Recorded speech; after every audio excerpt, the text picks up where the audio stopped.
नमस्कार,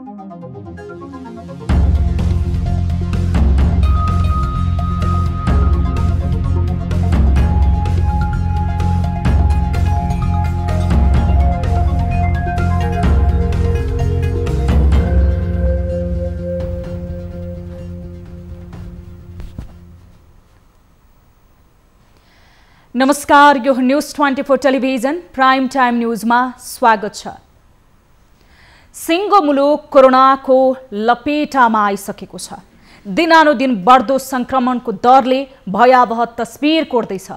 आफूलाई नपरी कसैले चेत्दैन भने झैं समाज र सडक अझै निष्फिक्री देखिएको छ। मानौ शहरमा कुनै सन्तास छैन। सरकारले पीसीआर परीक्षणको दायरा बढाऊ भनेर सन्देश दिएसँगै संक्रमणको दरमा वृद्धि भइरहेको छ।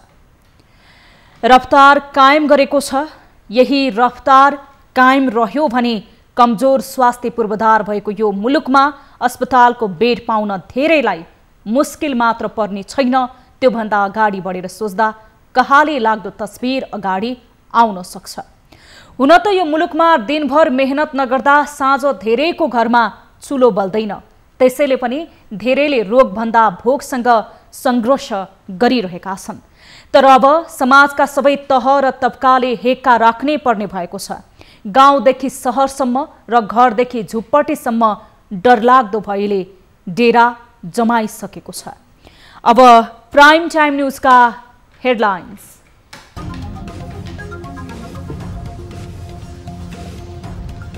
उपत्यकामा 172 सहित 24 घण्टामा 641 जनामा कोरोना संक्रमण। पर्सामा सेनाको पनि गस्ती। विराटनगर महानगरपालिकामा स्वाब परीक्षण रोकियो। कोरोना संक्रमितको उपचारमा पाएको सफलताले आयुर्वेदप्रति आकर्षण बढ्यो। 7 दिनमा नै संक्रमित निको भएर घर फर्किए। प्रारम्भिक एउटा सामान्य देखिएको छ। विवाद सुल्झाउन गठित नेकपा कार्यदललाई लिएर सचिवालय सदस्य नै असन्तुष्ट।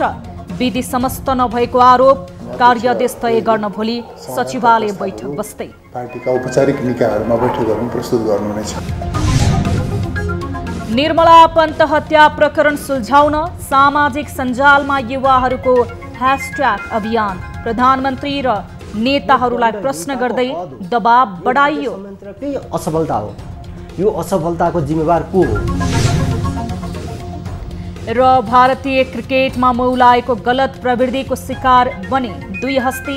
महेन्द्र सिंह धोनी र सुरेश रैनाले लिए अन्तर्राष्ट्रिय क्रिकेटबाट सन्यास।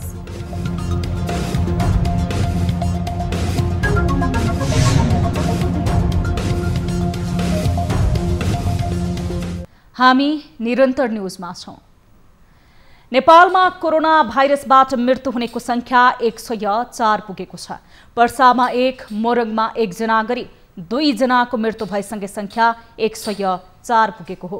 त्यस्तै पछिल्लो 24 घण्टामा 39 वटा ल्याबमा 12,247 जनाको पीसीआर परीक्षण गर्दा मुलुकमा थप 641 जनामा कोरोना भाइरस कोभिड-19 संक्रमण पुष्टि भएसँगै संक्रमितको कुल संख्या 26,019 पुगेको छ। नेपालमा अहिले 9,221 जना सक्रिय संक्रमित छन्। मन्त्रालयका अनुसार कोशी अस्पताल, विराटनगर प्रयोगशालामा इलामका 1, मोरङका 73, सिराहाका 1 जना, सुनसरीका 1 जना, प्रादेशिक जनस्वास्थ्य प्रयोगशाला विराटनगरमा 12का 1, मोरङका 20 जनामा संक्रमण देखिएको छ। यता गजेन्द्र नारायण सिंह अस्पतालमा 70का 11, सिराहाका 2 जना, जनकपुर प्रयोगशालामा धनुषाका 32 जना, महतरीका 7 जना, रौतहटका 1 जनामा संक्रमण देखिएको छ। यता भरतपुर अस्पताल भरतपुरमा चितवनका 27 जना, मोरङका 1 जना, नारायणी अस्पतालमा भएको परीक्षणमा 12का 1 जना, पर्साका 46 जना र राष्ट्रिय जनस्वास्थ्य प्रयोगशाला टेकुमा 12का 65 जना, काठमाडौँका 17 जना, रौतहटका 13 जनामा संक्रमण देखिएको छ। शुक्रबार ट्रपिकल अस्पतालमा टेकुमा भएको परीक्षणमा भक्तपुरका 1 जना, काठमाडौँका 24 जना, ललितपुरका 2 जना, सर्लाहीका 1 जनामा संक्रमण देखिएको छ।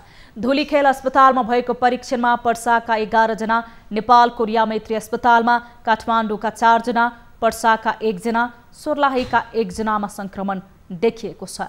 यस्तै पाटन अस्पताल ललितपुरमा भएको परीक्षणमा भक्तपुरका 1 जना, धनुषाका 3 जना, काठमाडौँका 9 जना, ललितपुरका 27 जना, महोत्तरी, मकवानपुर र सुनसरीका 1-1 जनामा संक्रमण देखिएको छ।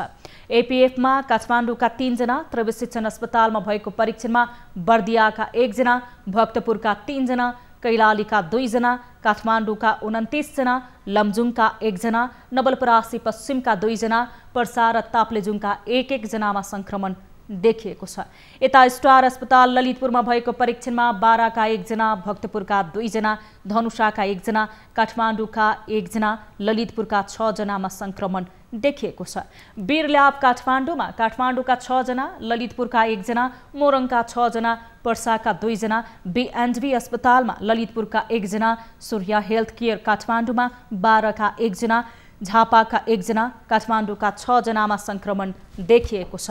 हेम्स अस्पतालमा भक्तपुरका 1 जना, धनुषाका 1 जना, कञ्चनपुरका 1 जना, काठमाडौँका 19 जना, ललितपुरका 1 जना, नुवाकोटका 1 जना, पर्साका 2 जना, सिन्धुलीका 1 जनामा संक्रमण देखिएको छ। पोखरा स्वास्थ्य विज्ञान प्रतिष्ठानमा कास्कीका 5 जना, तनहुका 4 जना, जनस्वास्थ्य प्रयोगशाला पोखरामा बागलुङका 1 जना, कास्कीका 6 जना, नवलपरासी पूर्वका 2, पर्वतका 1 जना, तनहुका 1 जनामा संक्रमण देखिएको छ। यता रूपन्देही प्रयोगशालामा कपिलवस्तुका 1 जना, नवलपरासी पश्चिमका 2 जना, रूपन्देहीका 27 जनामा संक्रमण देखिएको छ। लुम्बिनी प्रादेशिक अस्पतालमा कपिलवस्तुका 1 जना, नवलपुर पश्चिमका 3 जना, रूपन्देहीका 3 जनामा संक्रमण देखिएको छ। भेरी अस्पतालमा बाँकेका 10 जना, बर्दियाका 2 जना, दाङका 1 जनामा संक्रमण देखिएको छ। राप्ती विज्ञान प्रतिष्ठानमा दाङ प्रयोगशालाबाट दाङका 3 जना, रोल्पाका 2 जना, कर्णाली स्वास्थ्य विज्ञान प्रतिष्ठानमा जुम्लाका 1 जना, रुकुम पश्चिमका 1 जना, सेती प्रादेशिक अस्पताल प्रयोगशालामा भएको परीक्षणमा कैलालीका 1 जना, कञ्चनपुरका 4 जनामा संक्रमण देखिएको छ। यो सँगै उपत्यकामा कुल संक्रमित हुनेको संख्या 1972 पुगेको छ। त्यस्तै हालसम्म 15,243 जना क्वारेन्टिनमा छन् भने आइसोलेसनमा 9,221 जना छन्। यस्तै पछिल्लो 24 घण्टामा 134 जना बिरामी निको भएर घर फर्केसँगै डिस्चार्ज हुनेको संख्या 17,335 पुगेको छ भने देशभर 5,17,907 जनाको पीसीआर परीक्षण गरिएको छ। समुदायमा फैलिएको कोरोना भाइरस नियन्त्रणमा लिन पर्सामा निषेधाज्ञामा कडाई गरिएको छ। कोरोनाको हटस्पट पर्सामा सुरक्षा सतर्कतामा सर्वसाधारण अटेरी बनेपछि निषेधाज्ञामा कडाई गरिएको हो। नेपाल प्रहरी र सशस्त्र प्रहरीको ब्याक सपोर्टका रूपमा आजबाटै नेपाली सेनाको पनि गस्ती बढाइएको हो। गत साउन 10 गतेबाट वीरगञ्ज महानगरपालिका हुँदै पछिल्ला हप्ता दिनेता जिल्लाभरि नै निषेधाज्ञा जारी गरी सुरक्षा सतर्कता बढाइएको थियो।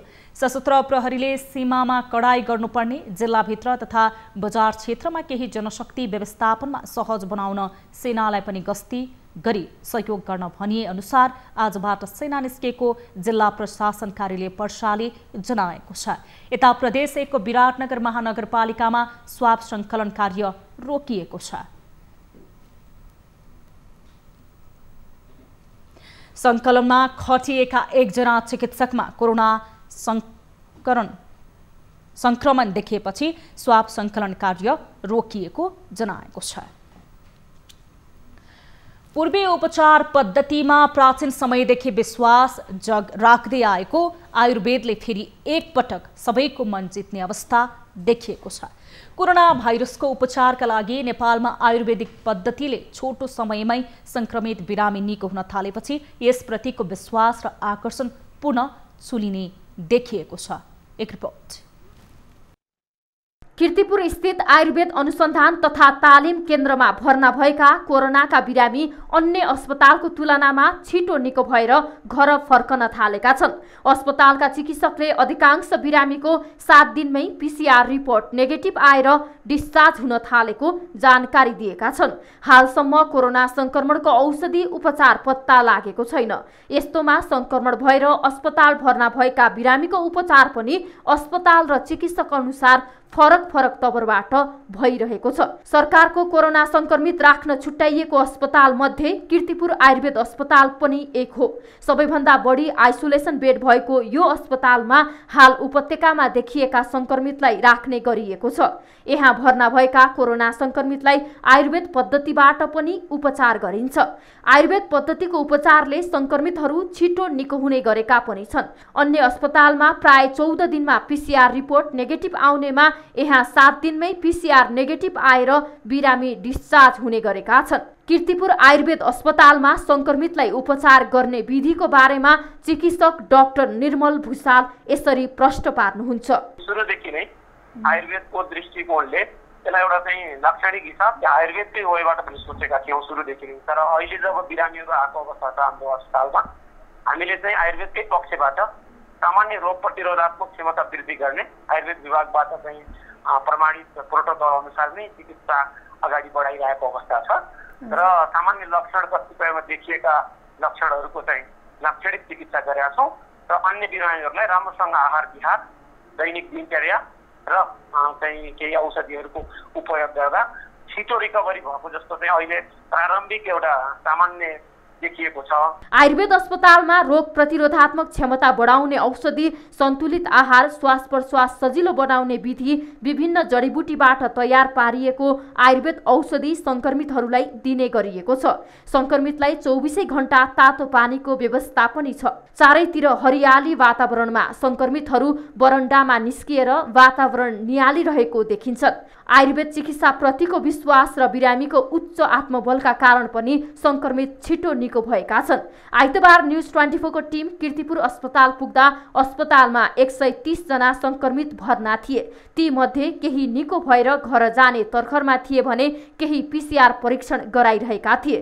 आइतबारसम्म 40 जना बिरामी निको भएर घर फर्किएका छन्। अधिकांश 7 दिनमै निको भएर घर फर्किने गरेका छन्। क्यामेरामा कान्छा डङ्गोलका साथ टिभी जर्नलिस्ट रिया भण्डारी, काठमाडौँ। सत्तारूढ नेपाल कम्युनिस्ट पार्टी नेकपाले सचिवालय बैठक बोलाएको छ। सोमबार बिहान 9:30 बजेका लागि बैठक आह्वान गरिएको छ। अध्यक्ष दुवै केपी शर्मा ओली र पुष्पकमल दाहाल प्रचण्डले पार्टी कमिटीको बैठक नराखी कार्यदल बनाएको भन्दै विवाद भएको थियो। सचिवालय बैठक राखेर कार्यदललाई औपचारिकता र कार्यदेश दिन बैठक बोलाइएको हो। अध्यक्ष दुवैले गठन गर्दैमा कार्यदल अघि बढ्न नसक्ने भन्दै औचित्यमाथि प्रश्न उठाएर सचिवालयका 3 सदस्यले हिजो अध्यक्ष दाहालसँग भेट गरेका थिए। उनीहरूले सचिवालय बैठक बोलाएर कार्यदलको कार्यादेश टुङ्ग्याउनु पर्ने बताएका छन्। मौसमभन्दा छिटो परिवर्तन हुन थालेको सत्तारूढ नेकपाको राजनीतिक उतार चढावले फेरि अर्को चरणमा प्रवेश गर्ने संकेत देखाएको छ। अध्यक्ष दुवै केपी शर्मा ओली र पुष्पकमल दाहालको सहमतिमा गठन गरिएको कार्यदलले काम थाल्दै गर्दा यसको औचित्यमाथि प्रश्न उठेपछि अब विवादको बहस पुनः सचिवालय बैठकमा नै केन्द्रित हुने भएको छ। प्रधानमन्त्री एवं अध्यक्ष ओलीमाथि मडारिएको सङ्कटको बादल फाटेको अनुमान एक दिन अघि गरिँदै गर्दा फेरि सचिवालय बैठकमा अन्य प्रश्नहरू उनीतर्फ घेरिन सक्ने अवस्था देखिएको छ। एक रिपोर्ट।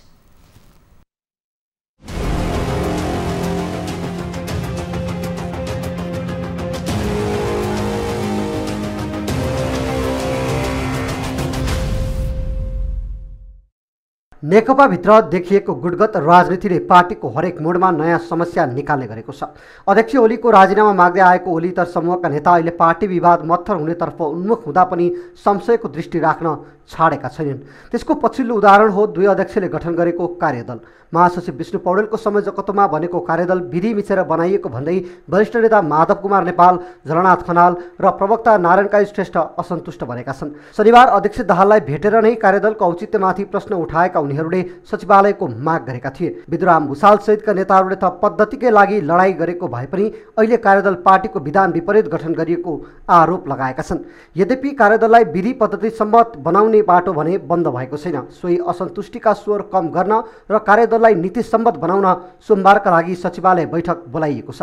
तर अध्यक्ष द्वयले बनाएको कार्यदलमा सबै नेताका आफ्ना पक्षका नेतालाई भने अटाइएको छ। महासचिव पौडेल र स्थायी कमिटी सदस्य शङ्कर पोखरेल ओली पक्षका रूपमा चिनिनुहुन्छ भने जनार्दन शर्मा र पम्फा भुसाल दाहाल पक्षका स्थायी कमिटी सदस्य हुनुहुन्छ। भुसाललाई रामबहादुर थापा निकट पनि मानिन्छ। अर्का नेता भीम रावल र सुरेन्द्र पाण्डे माधव नेपाल निकट हुनुहुन्छ। यता नेकपाका केन्द्रीय सदस्य तथा प्रधानमन्त्रीका प्रेस सल्लाहकार सूर्य थापाले दुई अध्यक्षले निर्णय गरी कार्यदल गठन गर्नु विधानसम्मत नै भएको दावी गरेका छन्। थापाले यसैका अभ्यास पनि दुई अध्यक्षका निर्णय विधानसम्मत मान्ने गरिएको दृष्टान्त प्रस्तुत गर्दै कार्यदल सचिवालय वा स्थायी कमिटी बैठकबाट गठन गर्नुपर्ने बाध्यता नभएको उनको तर्क छ। उता प्रवक्ता श्रेष्ठले आफूले कार्यदलको विरोध नगरेको भन्दै स्पष्टीकरण नै दिनु परेको छ। प्रधानमन्त्रीको राजीनामा मागेर चर्किएको नेकपाको विवाद कार्यदल गठनपछि केही मत्थर भएको छ। तर कार्यदलले भने प्रदेशका मुख्यमन्त्री र केही मन्त्री फेरबदल गर्ने सम्भावना रहेको नेकपा नेताले बताएका छन्, जुन प्रस्ताव हुनेछ। कार्यदलले समस्याहरू के हुन् र समाधान के हुन सक्दछ भन्ने विषयमा विस्तारपूर्वक छलफल गरिकन शीघ्रातिशीघ्र प्रतिवेदन प्रस्तुत गर्नेछ र त्यो प्रतिवेदन समेतलाई आधार मानेर त्यसका समेत आधारमा अध्यक्ष द्वयले समाधानका प्रस्तावहरू पार्टीका औपचारिक निकायहरूमा बैठकहरूमा प्रस्तुत गर्नुहुनेछ। राजीनामाबाट जोगिन असन्तुष्ट पक्षका नेताले भनेका मन्त्री फेर्नेसम्म कार्यदलले नै प्रस्ताव तयार गर्ने पनि बुझिएको छ। तर विवाद समाधान उन्मुख भएको समयमा कार्यदलमाथि नै प्रश्न उठाउने र वैधानिकता खोजेर केही नेताले आफ्नो शक्ति प्रदर्शन र अस्तित्व जोगाउन खोजेको पार्टीभित्रकै नेताले आरोप लगाउन थालेका छन्। सामाजिक सञ्जालका कारण केही मन्त्रीले पद छाड्नु पर्यो भने केही नीति सरकारले परिवर्तन गर्नु पर्यो। साँच्चै यसको सही सदुपयोग गर्ने हो भने कति धेरै शक्ति छ सामाजिक सञ्जालमा। अहिले अन्यायमा रहेको निर्मला पन्तका परिवारलाई न्याय दिन सामाजिक सञ्जालमा नयाँ अभियान सुरु भएको छ। 2 वर्ष अघि कञ्चनपुरमा बलात्कारपछि हत्या गरिएकी 13 वर्षीय किशोरी निर्मलाका परिवारलाई न्याय दिन प्रधानमन्त्री ओलीको फेसबुकमा कमेन्ट गर्ने ट्रेन्ड सुरु गरिएको छ। एक रिपोर्ट।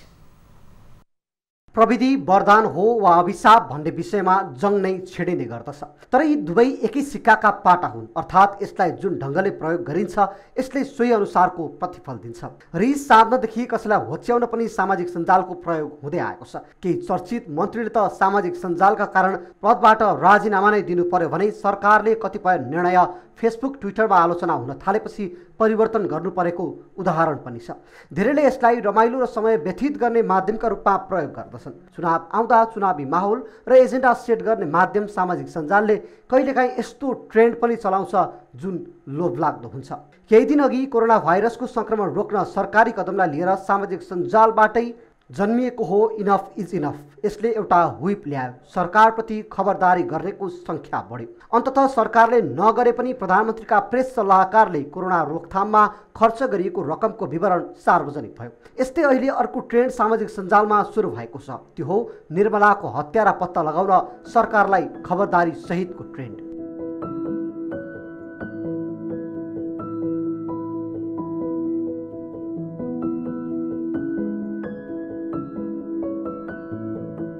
तेह्र वर्षीय बालिकामाथि बलात्कार भयो, हत्या भयो, तर 2 वर्ष भयो अहिलेसम्म अपराधी पत्ता लागेको छैन। यो दण्डहीनताको हद हो। यो राज्य संयन्त्रकै असफलता हो। यो असफलताको जिम्मेवार को हो? पक्कै पनि राज्य संयन्त्रका टुप्पामा बसेकाहरू हुन्। हामीले तिनीलाई झकझकाउन खोजेका हौँ। यसमा कुनै राजनीति छैन, अन्य कुनै कुरा छैन। निर्मलाले न्याय पाउनुपर्छ। सामाजिक सञ्जाल प्रयोगकर्ताहरूले सरकारवाला व्यक्तिलाई यसबारे ध्यानकर्षण गराउन सुरु गरेका छन्। विशेष गरी सामाजिक सञ्जाल फेसबुक प्रयोगकर्ताहरूले प्रधानमन्त्री केपी शर्मा ओलीको आधिकारिक फेसबुक पेजको प्रोफाइल पिक्चरमा कमेन्ट गर्दै निर्मलालाई चाँडो न्याय दिलाउन माग गरेका छन्।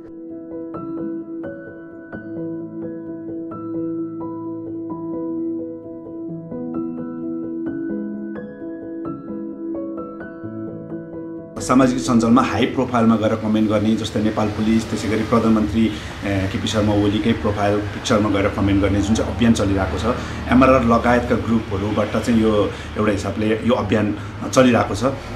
जुन चाहिँ हेर्दाखेरि चाहिँ के लाग्छ भने यति लामो समयसम्म पुग्दाखेरि निर्मला पन्तले किन न्याय पाइरहेको छैनन् भन्ने खालको चासोको विषय चाहिँ यहाँ देखिन्छ। उनीहरूले कमेन्ट सेक्सनमा #जस्टिस फर निर्मलालाई न्याय देऊ भन्दै कमेन्ट गर्दै सरकारलाई दबाब दिन सुरु गरेका छन्। त्यसैगरी कमेन्टमै निर्मला तस्बिरसहितको सरकार भेटियो न्याय भेटिएन लेखेको पोस्टर पनि कमेन्ट गरेका छन्। सामाजिक सञ्जाल फेसबुकको चर्चित ग्रुप MRRका सदस्य युवाहरूले निर्मला हत्याकाण्ड सेलाउन लागेको र सरकारले पनि यसलाई सुल्झाउन बेवास्ता गर्दै गएकाले पुनः ध्यानाकर्षण गराउन सुरु गरेका कमेन्ट अभियानमा अन्य धेरै फेसबुक प्रयोगकर्ताले सहभागिता र ऐक्यबद्धता जनाइरहेका छन्। यसैगरी सामाजिक सञ्जाल फेसबुक प्रयोगकर्ताहरूले गृहमन्त्री रामबहादुर थापा, पर्यटन तथा नागरिक उड्डयन मन्त्री योगेश भट्टराई, नेकपा अध्यक्ष पुष्पकमल दाहाल लगायतका विभिन्न मन्त्री शीर्ष पार्टीका नेताहरूको प्रोफाइल पिक्चरमा कमेन्ट गर्दै निर्मलालाई चाँडै न्याय दिलाउन माग गरेका छन्। त्यसैगरी उनीहरूले नेपाल प्रहरीको आधिकारिक फेसबुक पेजमा पनि यस्तै कमेन्टहरू गर्दै प्रहरी सङ्गठनलाई झकझकाउने काम गरिरहेका छन्। 2075 साउन 10 गते घरबाट हराएकी कञ्चनपुरको भीमदत्त नगरपालिका 18 निम्बुखेडा स्थित उखुबारीमा निर्मला पन्तको शव साउन 11 गते बलात्कारपछि हत्या गरेको अवस्थामा फेला परेको थियो। तर आजसम्म प्रहरीले उनको हत्यारा पत्ता लगाउन नसक्दा आम सर्वसाधारणहरू नेपाल सरकार र नेपाल प्रहरीप्रति आक्रोशित बनेका छन्। हामीसँग न्युजहरू अझै बाँकी छन्, अहिले लाइभ ब्रेक।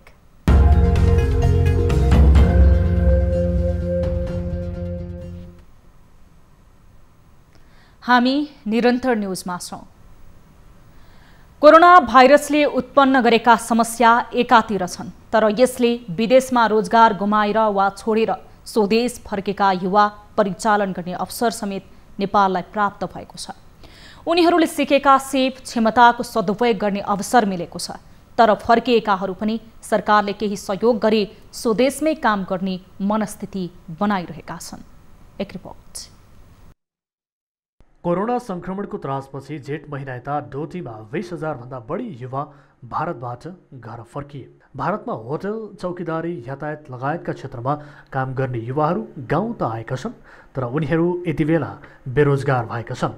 त्यसैले स्थानीय सरकारले सहयोग गरे कृषि र पशुपालन गरेर भए पनि गाउँमै केही गर्ने उनीहरूको चाहना छ। आलुको लागि पनि हामीले गरे पहिला कृषिमा त्यो गरेको थियो, त्यो पनि भएन। आलु फलाउन पाइथ्यो हुन्थ्यो, धान फलाउन पाइथ्यो हुन्थ्यो, गहुँ फलाउन पाइथ्यो हुन्थ्यो भन्ने पनि थियो, त्यो पनि भएन। हाम्रो यो ठाउँमा गाडी के रोडको यातायात हुन पाइथ्यो हुन्थ्यो भन्ने पनि सोच थियो, त्यो पनि भइएको छैन। त्यो पनि अब वडापालिकाको गाउँपालिकाको हो भने त नि जस्तो हो। विदेशमा सिकेको सिप र अनुभव सदुपयोग गर्दै उनीहरू स्वदेशमै काम गर्न चाहन्छन्। रोजगारीको खोजीमा विदेशबाट भौतारिनुपर्ने बाध्यता भोगेका युवाहरू अहिले आफ्नै घर आँगनमा केही गरौँ भन्ने जोसका साथ सरकारको सहयोग खोजिरहेका छन्। गाउँको मान्छेहरू होइन, अब यहाँ हामीहरू प्राय कृषि काम हुन्छ, किसानी मान्छेहरू हाम्रो कृषि सम्बन्धी धेरै कुराहरू दिदी यताउति हामीहरू किसानी काम गर्थ्यौँ। अब जस्तै आलु भयो, यताउति त्यो बोट बिरुवाहरू भयो, स्याउबारी भयो, तरकारी फलाउने सम्बन्धी भयो, यस्तो गरमा यस्तो सोचाइमा थिए, यस्तो गरिदिएको भए राम्रो हुन्थ्यो। कतिपय जिल्लाका स्थानीय तहले यस्ता युवाहरूलाई स्थानीय स्तरमै रोजगारी सृजना गर्ने विभिन्न कार्यक्रम पनि ल्याएका छन्। क्षमता, योग्यता र सिप अनुसार रोजगारी दिने हो भने यस्ता युवाहरूको श्रमले गाउँ सिँगारिने कुरामा जनप्रतिनिधिको पनि दुई मत छैन, तर त्यस अनुसारको योजना बनाउन भने आवश्यक छ। गाउँ आइसकेपछि हाम्रो स्थानीय सरकारले विशेष गरी हामीले केन्द्रलाई पनि यो कुरा सुझाव दिएका छौँ, केन्द्र सरकारलाई, प्रदेश सरकारलाई पनि, र हाम्रो नागरिकलाई अथवा हाम्रो बेरोजगार जनशक्तिलाई देशभित्रै हामीले व्यवस्थापन गर्नुपर्छ। विभिन्न सिपका आधारमा, उहाँहरूको क्षमताको आधारमा गरिने कुराहरू र अनि बाँकी आम दाजुभाइहरूलाई पनि हामीले श्रम बैंक स्थापना गरेर हुने हो कि होइन, हामीसँग कति मजदुर हामीले चाहिन्छ त हाम्रो देशलाई अथवा हाम्रो स्थानीय सरकारलाई, त्यो आधारमा हामीले एउटा डाटा सङ्कलन गरेर उहाँहरूको कुन काममा कति मान्छेहरूलाई लगाउन सकिन्छ, कतिजनालाई रोजगारी दिन सकिन्छ भन्ने खालको एउटा प्लान पनि हामी बनाइरहेका छौँ। भारतबाट फर्किएका कतिपय युवाहरूले सानो सानो लगानीमा आफ्नै उद्यम सुरु गरेका छन्, तर लगानी गर्न नसक्ने युवा भने सरकारी सहयोगको अपेक्षा गरिरहेका छन्। यस्ता युवालाई होस्टेमा हैसियत दिन सके रोजगारी मात्र होइन, गाउँको मुहार पनि फेर्न सकिन्छ। त्यसैले यो विपदलाई अवसरको रूपमा पनि सदुपयोग गर्ने विषयमा पनि सोच्ने हो कि? डोटीबाट टिभी जर्नलिस्ट दिलबहादुर सिंहको रिपोर्ट। बाजुराको उत्तर पूर्वी क्षेत्रमा खाद्यान्न अभाव हुन थालेको छ। खाद्यान्न व्यवस्थापन तथा व्यापार कम्पनीले कोटा अनुसारको खाद्यान्न ढुवानी नगर्दा खाद्यान्न अभाव भएको हो। कोरोना भाइरसको संक्रमणको त्राससँगै सहरबाट फर्किएर गाउँमा बस्नेहरू बढेपछि थप खाद्यान्न अभाव भइरहेको छ। एक रिपोर्ट। स्थानीय उत्पादनले 3 महिना मात्र खान पुग्ने बाजुरामा हरेक वर्ष 11,000 मेट्रिक टन खाद्यान्नको अभाव हुने गरेको छ। कोरोनाको कारण गाउँमा बस्नेहरू बढेपछि थप खाद्यान्न अभाव भएको हो। कुल भूभागको 9.21% खेतीयोग्य जमिन रहेको बाजुरामा हरेक वर्ष खाद्यान्न आयात गर्नुपर्ने अवस्था छ। समस्या त कति एकदम भुकमरीले निकै चपेटा पारिसक्यो भने भयो। यतापट्टि अब सारा रोडहरू भत्किएर कतैबाट गाडी आउने सम्भावनै छैन। अब उताबाट प्लेनले पनि अब केही दिनपछि अब जो एक जिल्लाबाट अर्को जिल्ला नजाने आजबाट निर्णय भएको कारणले अब प्लेन नआउने सम्मको सम्भावना भइरहेछ। त्यसैले अब यहाँ उत्तरी बेल्टका जनताहरू सबै अब भुकमरीको निकै चपेटामा पर्ने भइहाल्यो। यतापट्टि अब हजुरहरू आफै देख्नुहुन्छ यहाँ हाम्रो खाद्य डिपोको स्थिति। अब हाकिमहरू अब आफ्नो कोठामा सुत्नु भएको छ। यहाँ चामल नभएकै कारणले उहाँ आफ्नै एउटा कोठामै सुत्नु भएको छ। गत वर्ष 7,000 क्विन्टल चामल ढुवानी गर्नुपर्नेमा ठेकेदार कम्पनीले 2,500 क्विन्टल कम चामल ढुवानी गरेको छ। बाली सप्रदा पनि बाजुरामा 11,000 मेट्रिक टन खाद्यान्नको अपुग हुने गरेको छ। अहिले खाद्य डिपो र बजारमा समेत चामल पाउन छाडेपछि स्थानीयलाई भोकै परिएला कि भन्ने चिन्ताले सताउन थालेको छ। घरमै बसेर खानुपर्ने भयो। त्यसमा अब अपुग भएर हुनाको कारणले गर्दा अब हाम्रो पोल्ट्री बजारमा पाइन्छ कि भनेर म भर्खरै अहिले क्वाडीबाट पोल्ट्रीसम्म आएको। पोल्ट्रीमा पनि खाद्यमा जाँदा पनि चामल छैन, अनि अब पसल बजारमा पनि चामल छैन, अनि कसरी खाने हो भन्ने अलि चिन्ता लागिरहेछ। घर परिवार सबैको लागि गाह्रो भइरहेछ समस्या। चामल त यस्तो हो, जुन खालको रोड सञ्जाल थियो, हाम्रो माथिल्लो रोड थियो, त्यो रोडमा सबै पुलहरू भत्कायो। त्यहाँ तपाईँको रोडै भत्काइसकेको छ। कुनै पनि अब सम्भावना छैन। यहाँ खाद्यमा स्टक चामल एक दाना चामल पनि छैन। अहिले यो कोभिड-19 को कारणले गर्दा मान्छे हाम्रो विदेशमा गएका हाम्रो दाइ भाइ हाम्रो घर परिवारका पनि सबै भित्तिए। अहिले हाम्रो घर परिवारमा पनि धेरै मान्छे बढी भइसकेका छन् र बढी भइसकेपछि एकातिर हाम्रो रोड सञ्जाल नभएको हुँदा, खाद्यमा स्टक चामल नभएको हुँदा यहाँ बजारमा पनि किनौँ भने पनि कुनै ठाउँमा पनि चामल छैन र त्यो चामल नभए हुनाले हामीले अहिले खानाका लागि एकदम दौडौ भएको छ। पहिरोले पुल र सडक समेत भत्किँदा खाद्यान्न ढुवानीमा समेत समस्या भएको छ। खाद्यान्न उपलब्ध गराउन आग्रह गर्दै अहिले दैनिक खाद्य व्यवस्था तथा व्यापार कम्पनीमा स्थानीयहरू पुग्ने गरेका छन्। अहिले हामीसँग गत वर्षको हाम्रो स्वीकृति कोटा 7,000 हो। त्यो 7,000 मध्ये अहिले हाम्रोमा गत वर्षमा आएको भनेको 4505 क्विन्टल 10 हो आएको। हाम्रो बाँकी चाहिँ लगभग करिब 2500 क्विन्टल बाँकी रह्यो। ठेकेदारहरूको लापरवाही भनौँ या भौगोलिक विकटताले गर्दा पनि यो 3 महिनासम्म हिउँ पर्ने, 3 महिनासम्म पछि बर्खा सुरु हुने भएको हुनाले त्यति ढुवानी हुन सकेन। खास हुनुपर्ने 7,000 कोटा हो यो गत आबोमा, तर अहिले जम्मा भयो 45,44,05.10 क्विन्टल मात्र। जिल्लामा खाद्यान्नको अभाव भएपछि हवाई मार्गबाट चामल ढुवानी गर्न स्थानीयले आग्रह गरेका छन्। हरेक वर्ष कोटा अनुसारको चामल ढुवानी नहुँदा बाजुरामा खाद्यान्न अभाव हुने गरेको छ। अब प्रशान्त ठाकुरका साथमा फटाफट न्यूज।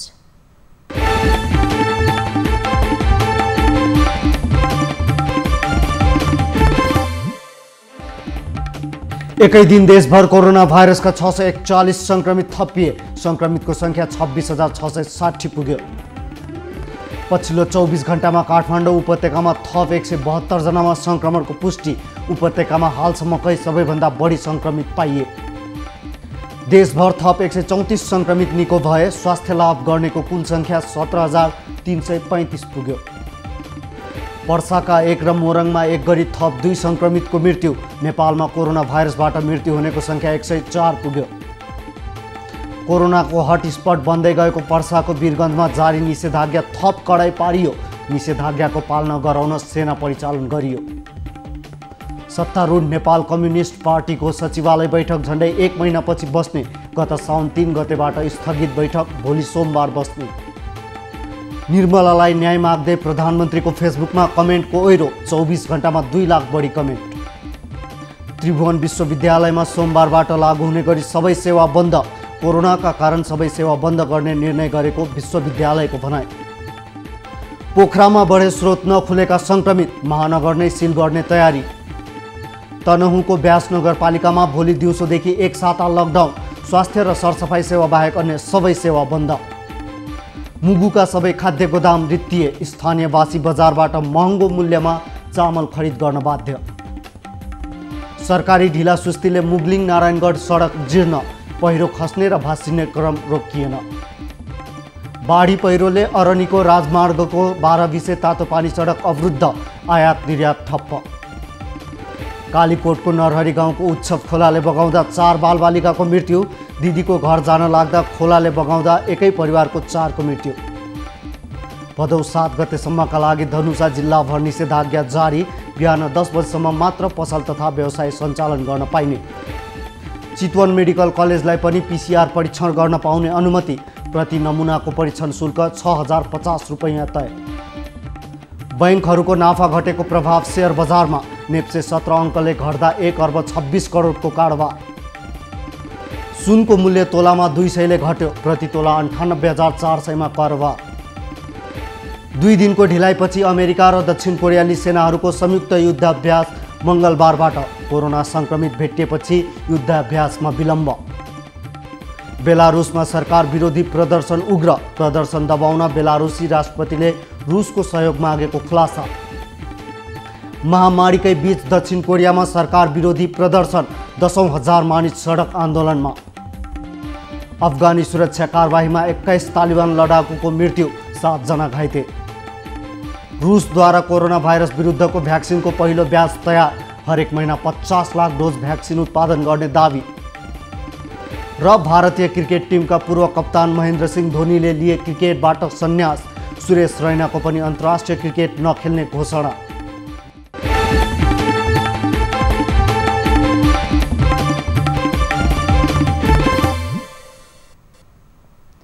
अब एउटा रोचक प्रसङ्ग।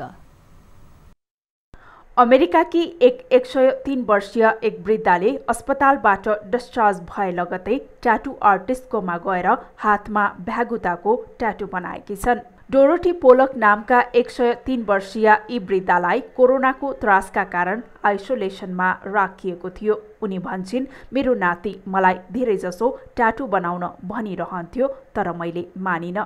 तर मलाई अस्पतालमा पुगेपछि मात्र थाहा भयो कि जीवनमा कुनै पनि शौक अधुरो छोड्नु हुँदैन, त्यसैले मैले ट्याटू बनाए। उनी गत 16 जुनबाट 103 वर्षमा प्रवेश गरेकी थिइन्। जन्मदिनमा उनी कोरोनाका कारण अस्पतालमै थिइन्। उनलाई मिशिगनको अस्पतालमा राखिएको थियो।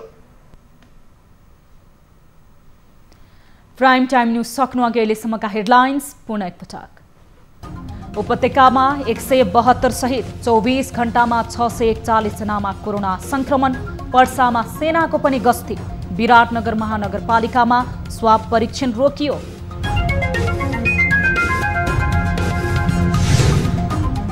कोरोना संक्रमितको उपचारमा पाएको सफलताले आयुर्वेदप्रति आकर्षण बढ्यो। 7 दिनमा नै संक्रमित निको भएर घर फर्किए। उपयोग गर्दा छिटो रिकभरी भएको जस्तो चाहिँ अहिले प्रारम्भिक एउटा सामान्य देखिएको छ। विवाद सुल्झाउन गठित नेकपा कार्यदललाई लिएर सचिवालय सदस्य नै असन्तुष्ट। विधि समस्त नभएको आरोप, कार्यादेश तय गर्न भोलि सचिवालय बैठक बस्दै। पार्टीका औपचारिक निकायहरूमा बैठकहरू प्रस्तुत गर्नुहुनेछ। निर्मला पन्त हत्या प्रकरण सुल्झाउन सामाजिक सञ्जालमा युवाहरूको ह्यासट्याग अभियान। प्रधानमन्त्री र नेताहरूलाई प्रश्न गर्दै दबाब बढाइयो। यो राज्य संयन्त्रकै असफलता हो। यो असफलताको जिम्मेवार को हो? र भारतीय क्रिकेटमा मौलाएको गलत प्रवृत्तिको शिकार बने 2 हस्ती। महेन्द्र सिंह धोनी र सुरेश रैनाले लिए अन्तर्राष्ट्रिय क्रिकेटबाट सन्यास।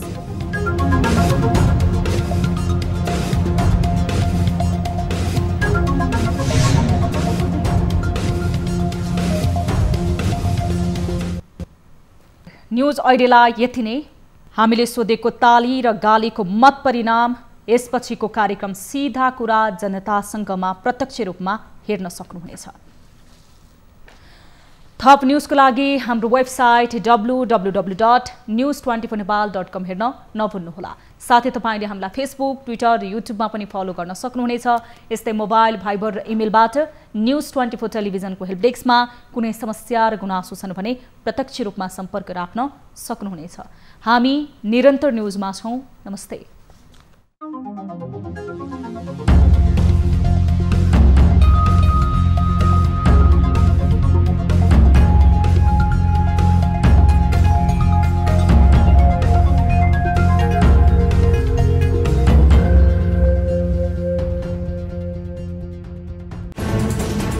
कोरोनाले सृजना गरेको सङ्कटमा पल पलका न्युज अपडेट र हर क्षेत्रको कभरेजका लागि न्युज 24 नेपाल युट्युब च्यानललाई सब्स्क्राइब गर्नुहोला।